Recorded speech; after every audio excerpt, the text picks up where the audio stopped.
There are 3 end-of-life documents all of us need to have in place to control how our health care and finances will be managed if we can't take care of these things ourselves. Now, to be clear, I am not an attorney, so please don't consider anything that I say to be legal advice. If you don't have these things in place yet, I just hope you will engage the services of a good elder law or estate planning attorney who will know all of the intricacies of your state laws and be able to help you protect yourselves and the people you love. Now, the documents you need are a will or a trust, a durable power of attorney, and an advance directive.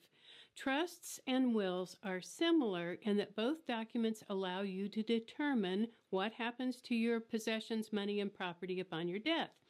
The big difference is that assets left in a trust don't have to go through probate court, which is generally a lengthy and expensive process. With a trust, you assign a trustee to pay your debts and distribute your property upon your death. A well-designed trust can reduce or avoid estate taxes and legal fees, and a trust can be settled in weeks. A will going through probate court can take months and cost thousands, if not tens of thousands of dollars. So regardless of whether you choose a will or a trust, you need to know that it doesn't matter one bit what's been said or promised when it comes time to distribute the assets. The only thing that will stand up in court is a legal document. Every person also needs a durable power of attorney. Now, the name of this document may differ from state to state, but this is a legal document that grants specific powers to another person to make financial decisions on your behalf.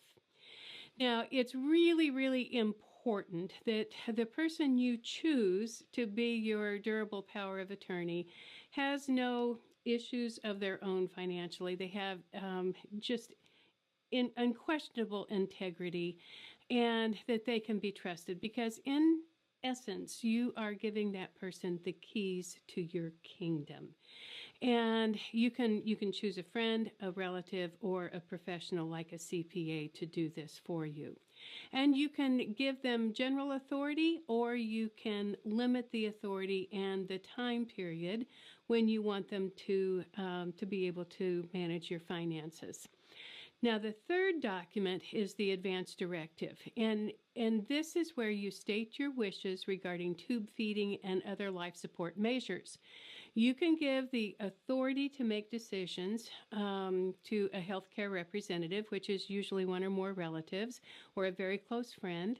You could choose to let your physician decide, or if you are absolutely certain you do not want your life prolonged, if you are suffering extreme pain, if you have no chance of recovery, or if you're in a state of permanent unconsciousness, you must specify that in the document. When your instructions are recorded in your advance directive, your physician, your healthcare representatives, and everyone else is legally obligated to obey your wishes. Now, what happens if you don't have these documents and you become incapacitated and cannot manage your health care or financial affairs?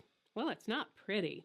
A judge will appoint a representative to visit you to determine your physical and mental state. And if that individual decides you cannot take care of yourself, the court will appoint a guardian to manage your health care and personal affairs, and a conservator to manage your financial affairs.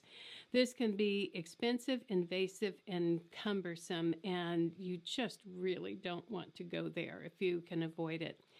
If a person dies without a will or a trust, your estate will go into probate, and then according to your state's laws, a judge will determine what happens. Generally, the property will go to your spouse and children. If you have minor children, the court will determine who gets custody. This is not good. So, I know this is a little dense, but if you take the time, money, and make the effort to get your ducks in a row, if you do it correctly, I guarantee you it will be worth the investment that you make now.